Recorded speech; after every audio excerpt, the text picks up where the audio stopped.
अस्मद्गुरुसमारम्भां यतिशेखरमध्यमां लक्ष्मीवल्लभपर्यन्तां वन्दे गुरुपरम्पराम् ஆழ்வார்கள் வாழி அருளிச் செயல் வாழி தாழ்வாதுமில் குறவர்தாம் வாழி ஏழ்பாறுமுய்ய அவர்களுரைத்தவைகள்தாம் வாழி செய்யமறை தன்னுடனே சேர்ந்து அகலகில்லே நிறையுமென்னு அலர்மேல் மங்கை உரை மார்பா நிகரில் புகழாய் உலகம் உன்னுடையா என்னையாழ்வானே நிகரிலமரர் முனிக்கணங்கள் விரும்பும் திருவேங்கடத்தானே புகழொன்னில்லா வடியேன் உன் அடிக்கீழ் அமர்ந்து புகுந்தேனே. ஆழ்வார்கள் என்றால் யாவர்?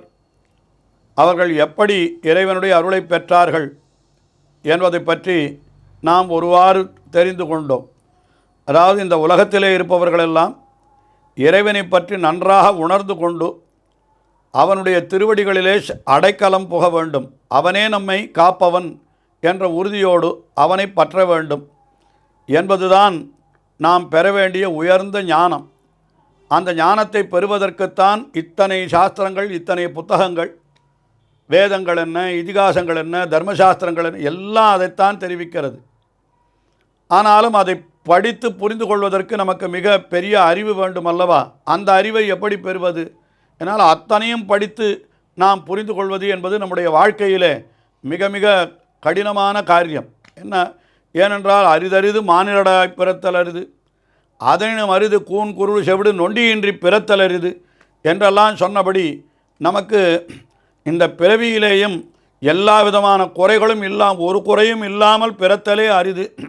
அப்படி பிறந்தாலும் கூட அந்த நல்ல உயர்ந்த தத்துவங்களை தெரிவிக்கக்கூடிய நூல்களிலே நமக்கு நாட்டம் ஏற்படுவது, விருப்பம் ஏற்படுவது மிக மிக அரிது. அத்தனையும் தெரிந்து கொள்வது என்பது நம்மால் முடியாது. அதனால்தான் பகவான் என்ன செய்தான்?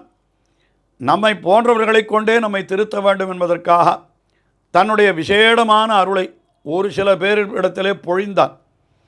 அப்படி அவனாலே அருள் பொழிய பெற்றவர்கள் யாரோ அவர்கள் அந்த எம்பெருமானை அந்த பகவான் கொடுத்த ஞானத்தினாலே நன்றாக உணர்ந்து கொண்டு அவனை அப்படியே கண்ணார கண்டார்கள்.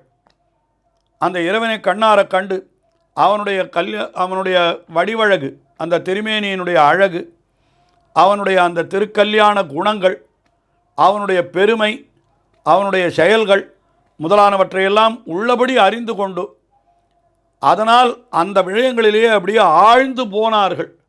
அதனால் அவர்களுக்கு ஆழ்வார்கள் என்ற பெயர் ஏற்பட்டது. யார் ஆழ்கின்றார்களோ, அதிலே மூழ்கி போகிறார்களோ அவர்களுக்குத்தான் ஆழ்வார்கள் என்ற பெயர் ஏற்பட்டது என்று ஏற்கனவே தெரிவித்தேன். இப்படி இறைவன் யார் யாருக்கு அருள் புரிந்தான், ஏன் அவர்களுக்கு மட்டும் அருள் புரிந்தான், அதையும் நாம் தெரிந்து கொள்ள வேண்டும். ஏன் எல்லாருக்குமே அந்த அருளை புரிந்திருக்கலாமே என்று சொன்னால், எல்லாருக்குமே அந்த அருளை புரிந்துவிட்டால் அதற்கு பிறகு யாருமே இந்த சாஸ்திரங்கள் முதலானவற்றை கண்ணெடுத்து பாராமலே போய்விடுவார்கள் அல்லவா? எல்லீரும் வீடு பெற்றால் உலகில்லை என்றே கூட நம்மாழ்வாரே அருளி செய்கிறார். எல்லாரும் மோட்சத்தை பெற்றுவிட்டால் அப்புறம் இந்த சாஸ்திரங்கள் என்னவாகும்? அவற்றை எல்லாரும் அறிந்து கொள்ள வேண்டாமா என்பதனால் ஒரு 12 மட்டும்தான் தன்னுடைய அருளை பொழிந்தான். அந்த 12 கொண்டு உலகத்தவர் அனைவர்களையும் திருத்த வேண்டும் என்று அவன் நினைத்தான் என்றுதான் ஆச்சாரியர்கள் எடுத்து காட்டுகிறார்கள். அந்த 12 யார் என்று பார்த்தால், மணவாள மாமுனிகள் என்கிற ஆச்சாரியர், அவர் உபதேச ரத்தினமாலை என்று ஒரு பிரபந்தம், தமிழ் பிரபந்தத்தை அருளி செய்திருக்கிறார். அந்த தமிழ் திவ்ய பிரபந்தத்திலே இதை பற்றி சொல்லப்பட்டிருக்கிறது. அவர் வரிசையாக யார் யார் ஆழ்வார்கள், அவர்களுடைய வரிசை கிரமம் என்ன என்பதையே காட்டுகிறார் நமக்கு. பொய்கையாறு பூதத்தாறு பேயார் புகழ்மழிசை ஐயன் அருள்மாறன் சேரலர்கோன் துய்யப்பட்டநாதன் அன்பருதாள் தூளி நற்பாணன் நன்கலியன் ஈதீவர் தோத்தத்து அடைவாமிங்கு என்று அவர் மணவாள மாமுனிகள் அருளி செய்கிறார். அதாவது ஆழ்வார்கள் யார் யார் என்றால், பொய்கை ஆழ்வார், பூதத்தாழ்வார், பேயாழ்வார், திருமழிசை ஆழ்வார், நம்மாழ்வார், அதற்கு மேலே குலசேகர ஆழ்வார், பெரியாழ்வார், தொண்டரடிப்புடி ஆழ்வார், திருப்பான ஆழ்வார், திருமங்கை ஆழ்வார் என்று ஆழ்வார்கள் 10 பேரை காட்டுகிறார். இந்த 10 பேர் மட்டுமே அல்ல, இன்னும் 2 உண்டு. அவர்களை தனியாக சொல்ல வேண்டும். அவர்கள் யார் என்றால் நம்மாழ்வாருடைய சீடரான மதுரகவிகள், அதேபோல பெரியாழ்வாருடைய சிஷ்யையான ஆண்டாள் என்று இவர்கள் இருவரையும் சேர்த்தால் 12 என்று ஆகிறார்கள். மொத்தம் 12 பேர். 10 பேரா 12 பேரான்னு கேட்டால் ஒரு விதத்திலே பார்த்தால் 10 பேர் என்று சொல்லலாம், இன்னொரு விதத்திலே பார்த்தால் 12 பேர் என்று சொல்லலாம் என்று தான் இப்படி அமைந்திருக்கிறது. இவர்களுடைய சரித்திரங்களை மிக நாம் சுருக்கமாக பார்ப்போம். முதலிலே இந்த பொய்கை ஆழ்வார் என்று சொன்னோமே, அவர் முதலாழ்வார்கள் 3 பேருமே கூட, முதல் ஆழ்வார்கள் 4 பேர்கள், 4 பேருமே கூட ஒரே காலத்தில் இருந்தவர்கள். அவர்கள் ஒருவரோடு ஒருவர் கலந்து பழகினவர்கள் என்று ஆழ்வார்களை கூட 3 வகுப்பாக பிரிக்கலாம். முதல் ஆழ்வார்கள், நடுவிலே இருந்த ஆழ்வார்கள், கடை ஆழ்வார்கள் என்று 3 பகுதிகளாக பிரிக்கலாம். அதில் முதலிலே இருந்த ஆழ்வார்கள் 4 பேர் என்று சொன்னால், அந்த 4 பேரிலேயும் முதல் ஆழ்வார்கள் 3, முதலாவார் 3 என்கிறார். அந்த 3 பேருக்கு தனியான ஒரு வரலாறு சொல்லப்படுகிறது. அந்த 3 பேருமே இதற்கு முன்னாலே எப்படி இருந்தார்கள், ஆழ்வார்களாக ஆவதற்கு முன்னாலே அவர்கள் எப்படி இருந்தார்கள் என்றால், அவர்கள் முனிவர்களாக இருந்தார்கள். ஓடித்திரியும் யோகிகள் என்று பெயராம் அவர்களுக்கு. அதாவது ஒரு நாள் ஒரு ஊரில் இருக்க மாட்டார், எங்கேயோ யாத்திரை பண்ணிகிட்டே இருப்பா, போயிட்டே இருப்பா, அப்படியே இதுவே காரியமாக அவர்கள் சென்று கொண்டே இருக்கிறார்கள். அப்படி ஓடித்திரியும் யோகிகளாகத்தான் அவர்கள் இருந்தார்கள் முதலாழ்வார்கள் 3. அதில் பொய்கை ஆழ்வார் என்பவர், அவர் காஞ்சிபுரத்திலே இருக்கக்கூடிய திருவெக்கா என்கிற ஒரு திருத்தலம். அது இப்போ வரதராஜ பெருமாள் கோயில் மிக பெரிதாக இருக்கிறது. அதற்கு மேற்கே ஒரு கல் தொலைவிலே இருக்கக்கூடிய ஒரு சின்ன ஊர் அது. அதற்கு திருவெக்கா என்று பெயர்.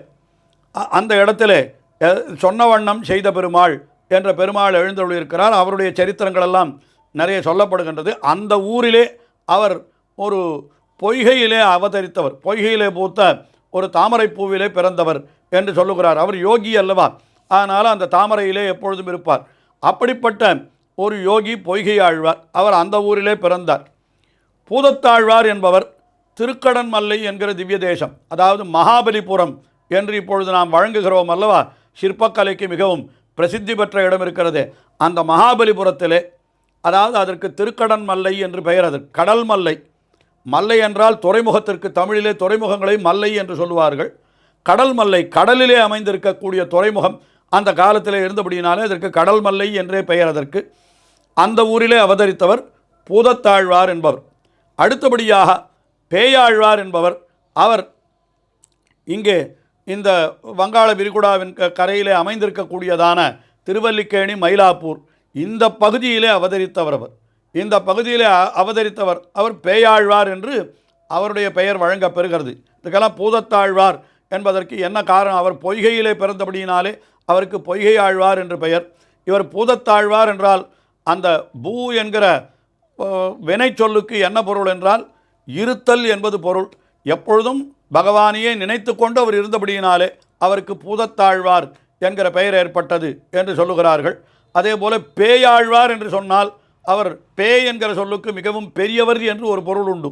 அதாவது எல்லாரை காட்டிலும் மிகவும் பெருமை பெற்றவர் என்கிற காரணத்தினாலே என்று அப்படியும் ஒரு பொருள் சொல்லலாம்.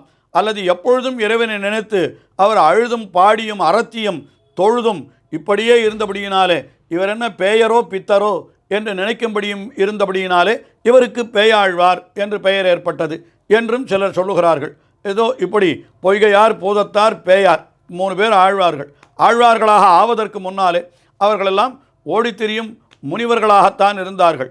அப்படி இருக்கிற பொழுது ஒரு நாள் தற்செயலாக 3 பேருமே திருக்கோவலூர் என்கிற திருத்தலத்திற்கு சென்றார்கள். திருக்கோவலூர் என்கிறது இப்பொழுதும் எல்லாருக்கும் தெரிந்திருக்கும்.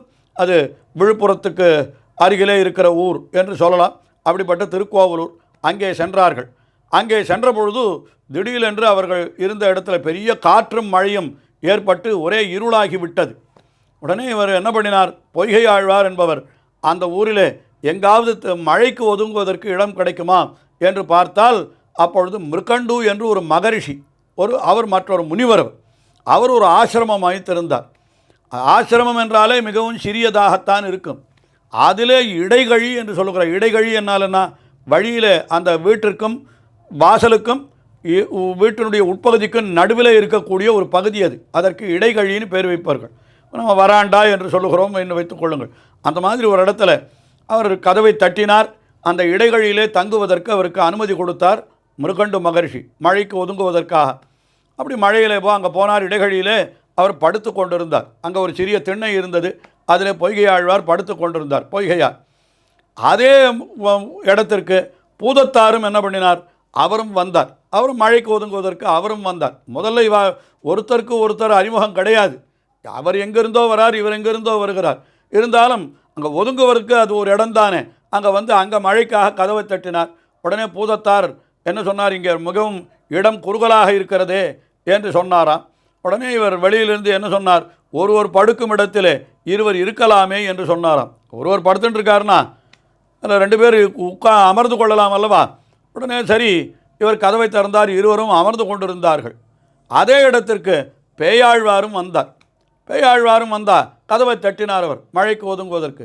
உடனே இவர் கதவை உள்ளே இடம் இல்லை, மிகவும் குறுகலாக இருக்கிறது, இருவர் மட்டும் அமர்ந்து கொண்டிருக்கிறோம் என்று இவர்கள் சொல்ல, இருவர் அமர்கிற இடத்துல மூவர் நிற்கலாமே என்று சொன்னாராம். சரி, அப்படியே செய்வோம் என்று கதவை திறந்தார்கள். 3 பேர் அங்கே நின்று கொண்டிருக்கிறார்கள். ஏற்கனவே இட நெருக்கம். அப்படி இருக்கிற பொழுது யாரோ கதவை தட்டவில்லை, ஆனாலும் யாரோ இன்னொருத்தர் வந்திருப்பது போல இவர்களுக்கு ஒரு உணர்வு ஏற்பட்டது. ஒன்றும் தெரியவில்லை, யார் இங்கே வந்திருக்கிறார்கள், ஒன்றும் புரியவில்லையே என்று பார்த்து என்ன செய்தார், பொய்கையாழ்வார் இந்த இருளிலே இவரை தெரிந்து கொள்ள வேண்டுமானால் ஒரு விளக்கு ஏற்ற வேண்டும் என்று அவர் என்ன நினைத்தார், பகவானை மனதிலே நினைத்து கொண்டு என்ன பண்ணினா, அப்பத்தான் அவர்கள் மூவருக்குமே எம்பெருமான் தன்னுடைய விசேடமான அருளை பொழிந்து விட்டான். அந்த இருளிலேயே அவர்களுக்கு மூவருக்கும் எம்பெருமான் தன்னுடைய விசேஷமான அருளை பொழிந்து அவர்களை ஆழ்வார்களாக ஆக்கினது அந்த சமயத்திலே தான் என்று தான் நாம் கொள்ளுகிறோம். உடனே அந்த ஞானத்தை பெற்றுவிட்டபடியினாலே இவர் என்ன பண்ணினார், பாட்டினாலேயே ஒரு விளக்கை ஏற்றினார். பொய்கையாழ்வார் பாட்டினாலேயே ஒரு விளக்கை ஏற்றினார். என்ன செய்தார் அவர் என்றால், வையம் தகழியா வார்கடலே நெய்யாக வெய்ய கதிரோன் விளக்காக செய்ய சுடராழியான் அடிக்கே சூட்டினேன் சொல்மாலை இடராழி நீங்குகவே என்று முதலிலே பொய்கையாழ்வார் ஒரு விளக்கை ஏற்றினார். அதற்கு என்ன பொருள் என்று பார்த்தால், வையம் தகழியா, அதாவது இந்த உலகத்தையே ஒரு அகலாக வைத்து, வார் கடலே நெய்யாக, அதில் கடல் இருக்கிறதே அந்த கடலையே அதில் இடக்கூடிய எண்ணெயாக வைத்து, நெய்யாக வைத்து, வார் கடலே நெய்யாக, வெய்ய கதிரோன் விளக்காக, அதில் சுடராக சூரியனை வைத்து நான் என்ன பண்ணுகிறேன், ஒரு விளக்கை ஏற்றுகிறேன். ஆக உலகை அகலாக கடலை அதில் இடக்கூடிய நெய்யாக வைத்து, சூரியனை திரிய அந்த சுடராக வைத்து ஒரு விளக்கு ஏற்றுகிறேன். யாருக்கு ஏற்றுகிறேன், செய்ய சுடராழியான் அடிக்கே, கையிலே சக்கராயுதத்தை ஏந்தி இருக்கிறானே அந்த பகவான், அவனுடைய திருவடிகளிலே நான் இந்த விளக்கை ஏற்றுகிறேன். எதற்காக, இடராழி நீங்குகவே, என்னுடைய இடரானது துன்பமானது நீங்க வேண்டும் என்பதற்காக அந்த இறைவனை குறித்து நான் இப்படிப்பட்ட ஒரு விளக்கை ஏற்றுகிறேன் என்று சொன்னார். சொன்னதோடு நிற்கவில்லை, மேலே இன்னும் மொத்தமாக 100 பாசுரங்களை பாடினார். இன்றைக்கும் அதுதான் 4000 திவ்ய பிரபந்த தொகுதியிலே பொய்கையாழ்வார் அருளி செய்த முதல் திருவந்தாதி என்று. அதாவது 100 பாசுரங்கள், 100 பாசுரங்களும் வெண்பாவிலே அமைந்தவை. வெண்பா என்பது அந்த ஒரு என்ன சொல்லுவது, செய்யுளினுடைய மீட்டர் என்று சொல்லுகிறோமே, அப்படிப்பட்ட வெண்பா அது. 100 அந்தாதியாக, அந்தாதி தொடையிலே அமைந்த 100 பாசுரங்கள், அதுதான் முதல் திருவந்தாதி. அதை பொய்கையாழ்வார் அருளி செய்தார். உடனே பூதத்தாழ்வார் அவரும் ஒரு விளக்கு ஏற்ற வேண்டும் அல்லவா. அவர் என்ன பண்ணினார்னா, அன்பே தகழியா ஆர்வமே நெய்யாக இன்புருகு சிந்தை இடுதிரியா நண்புருகி ஞானச்சுடர் விளக்கியே ஏற்றினேன் நாரணர்க்கு ஞானத்தமிழ் புரிந்த நான் என்று அவர் என்ன பண்ணினார், அன்பே தகழியாக, தன்னுடைய அன்பையே ஒரு அகலாக வைத்தார். அதிலே தம்முடைய ஆர்வத்தை, ஈடுபாட்டையே நெய்யாக வைத்தார். ஆர்வமே நெய்யாக, தம்முடைய இன்புருகு சிந்தை, தன்னுடைய அந்த மனசு இருக்கிறதே அத்தையே அவர் என்ன பண்ணினார் என்று கேட்டால், இடு திரியாக என்று அதில் இருக்கக்கூடிய அந்த திரியாக வைத்தார். ஆஹா, அவர் பொய்கை ஆழ்வார் உலகை அகலாக வைத்தார் போலே இவர் அன்பை அகலாக வைத்தார். அவர் கடலை நெய்யாக வைத்தார், இவர் ஆர்வத்தை நெய்யாக வைத்தார். அவர் சுடரை சூரியனை சுடராக வைத்தார், இவர் தம்முடைய சிந்தையை திரியாக வைத்தார் என்று இப்படி ரெண்டு பேரும் ஒரே மாதிரியாக விளக்கை ஏற்றுகிறார்கள். இப்படி இன்புருகுசின் நண்புருகி ஞானச் சுடர் விளக்கு ஏற்றினேன் என்று ஞானச் சுடர் விளக்கை நான் ஏற்றுகின்றேன். யாருக்கு என்று கேட்டால் அவர் சுடராழியான் என்று கையிலே சக்கராயுதத்தை உடையவன் என்று மட்டும்தான் சொன்னார். அவர் யார் என்று பெயரை சொல்லவில்லை. திருவள்ளுவர் கூட அறவாழி அந்தணன் என்று சொன்னாரே தவிர பெயரை சொல்லவில்லையே என்று கேட்கலாம் அல்லவா? அந்த குழப்பம் வரக்கூடாது என்பதற்காக உடனே இவர் என்ன செய்தார் என்றால், இவர் என்ன பண்ணினார், நாரணர்க்கு என்று அந்த நாராயணனுக்கு, நாராயணனாகிற பெருமானுக்கு, அந்த பெருமானுக்கு நான் விளக்கை ஏற்றுகிறேன் என்று நண்புருகி ஞானச் சுடர் விளக்கு ஏற்றினேன். நாரணர்க்கு ஞானத்தமிழ் புரிந்த நான், ஞானத்தமிழ் புரிந்தன்ற அதுதான் முக்கியமான சொல். அதாவது என்ன, வேதாந்த கருத்துக்களை எல்லாம் தமிழிலே சொல்லுகிறேன் நான் என்று ஆரம்பித்தார். தமிழ் மொழியிலே, வடமொழியிலே அமைந்த வேதங்கள், உபநிடதங்கள் முதலினுடைய உட்கருத்தை எல்லாம், இது எம்பெருமானவர்களுக்கு மயர்வர மதிநலம் என்கிற ஞானத்தை அருளி இருக்கிறான் அல்லவா? அந்த ஞானத்தை கொண்டு அவர்கள் அறிந்து கொண்ட அர்த்தங்களை அவர்கள் அழகு தமிழிலே வெளியிடுகிறார்கள். ஆகையினாலே அதை பூதத்தாழ்வார் தொடக்கத்திலேயே தெரிவித்து விடுகிறார். நான் சொல்லப்போவது ஞானத்தமிழ், வெறும் தமிழ் அல்ல, ஞானத்தமிழ் என்று சொல்லுகிறார். ஞானத்தை அப்படியே தமிழிலே நான் சொல்லப்போகிறேன் என்று சொல்லி அவரும் ஒரு 100 பாடல்களை அருளி செய்தார். அதுதான் 4000 திவ்ய பிரபந்தத்திலே 2ஆம் திருவந்தாதி என்று வழங்கப் பெறுகிறது. இன்றைக்கும் அது எல்லாராலும் ஓதப்பட்டு வருகிறது. இப்படி பொய்கையாழ்வார் ஒரு விளக்கை ஏற்றினார், பூதத்தாழ்வார் விளக்கு ஏற்றினார். அங்கேயே பேயாழ்வாரும் இருந்தார் அல்லவா? அவர் என்ன செய்தார் என்றால், அவர் இன்னொரு விளக்கு ஏற்ற வேண்டாதபடி இந்த இருவர் ஏற்றின விளக்கினுடைய ஒளியிலே எம்பெருமானை அவர் நேரே கண்டுவிட்டார். அங்கே தங்களை நெருக்கி கொண்டிருப்பவன் யார் என்று பார்த்தால், கதவை, அதாவது இவர்கள் மூவரும் கதவை தட்டி உள்ளே வந்தார்கள். ஆனால் கதவை தட்டவே இல்லை. ஆனாலும் 4வது ஆள் ஒருத்தர் உள்ளே ஒரு நிற்பது போல ஒரு உணர்வு இவர்களுக்கு ஏற்பட்டதல்லவா? அதற்காகத்தானே யார் என்று பார்க்க வேண்டும் என்று விளக்கேற்றினார்கள். அது யார் என்பதை பேயாழ்வார் தாம் கண்டுவிட்டதாக அவர் அருளி செய்தார். திருக்கண்டேன் பொன்மேனி கண்டேன், திகழ் மறுக்கன் அணிநிறமும் கண்டேன், செருக்களரும் பொன்னாழி கண்டேன், புரிசங்கம் கை கண்டேன், என்னாழி வண்ணன் பாலின்று என்று அவர் என்ன சொன்னார்? நான் சேவித்து விட்டேன். யாரை கண்டேன்? முதல்ல திருக்கண்டேன், ஸ்ரீமகாலட்சுமியை சேவித்தேன் என்கிறார். எம்பெருமான் என்றால் அவன் தனியாக வரமாட்டானே, தன்னுடைய பிராட்டியோடு சேர்ந்து தான் வந்திருக்கிறான். திருக்கண்டேன் பொன்மேனி கண்டேன், அந்த திரு எழுந்தருள் இருக்கிறபடியினாலே எம்பெருமானுடைய திருமேனியும் பொன்மேனி போலே அப்படி மிக அழகாக பிரகாசித்ததாம். அது பொன்மேனி கண்டேன். அது திகழும் அருக்கன், அப்படியே சூரியனுடைய ஒளி போலே அந்த எம்பெருமானுடைய திருமேனி பிரகாசிக்க கண்டேன். அவனுடைய கையிலே செருக்களரும் பொன்னாழி கண்டேன், புரிசங்கம் கை கண்டேன். அவனுடைய கையிலே நான் சக்கராயுதத்தை சேவித்தேன், அதே போல சங்காயுதத்தை சேவித்தேன். என் ஆழி வண்ணன் பால் என்று என்னுடைய எம்பெருமான் விஷயத்தை இருக்கிற இடத்துல அவனுடைய திருமேனியிலே இவ்வளவு அழகை நான் சேவித்தேன் என்றே அருளி செய்தார். அவரும் தொடர்ந்து 100 பாசுரங்களை அருளி செய்தார். அது 3ஆம் திருவந்தாதி என்று வழங்கப்பெறுகிறது. இப்படி முதல் 3 ஆழ்வார்கள் அவர்கள் மூவரும் அருளி செய்த இந்த திவ்ய பிரபந்தங்களிலே வேதாந்த கருத்துக்களை எல்லாம் மிக அழகாக தமிழிலே அருளி செய்தார்கள். முதலிலே வேதாந்த கருத்துக்களை தமிழிலே அருளி செய்தவர்கள் ஆழ்வார்கள்தான் என்று பெரியோர்கள் சொல்லுகிறார்கள். அப்படி சொன்னபடியினாலே தான் ஆழ்வார்களுக்கு இவ்வளவு பெருமை ஏற்பட்டது. எல்லா கோவில்களிலேயும் அவர்களுடைய திருமேனியை, விக்கிரகங்களை எழுந்தருளப் பண்ணி அவர்கள் அருளி செய்த அந்த பாசுரங்களை எல்லாம் எம்பெருமான் முன்னாலே நாம் ஓதுகின்ற காரியத்தை செய்து அந்த ஆழ்வார்களுடைய அருளையும் பெறுகிறோம் என்று பார்த்தால் இதற்கெல்லாம் மூலமாய் அமைந்தது இந்த நிகழ்ச்சி தான். அது திருக்கோவலூரிலே நடந்த நிகழ்ச்சியாக அங்கே காட்டியிருக்கிறார்கள். இன்னும் சொல்ல வேண்டிய விஷயங்களை தொடர்ந்து நாம் அனுபவிப்போம்.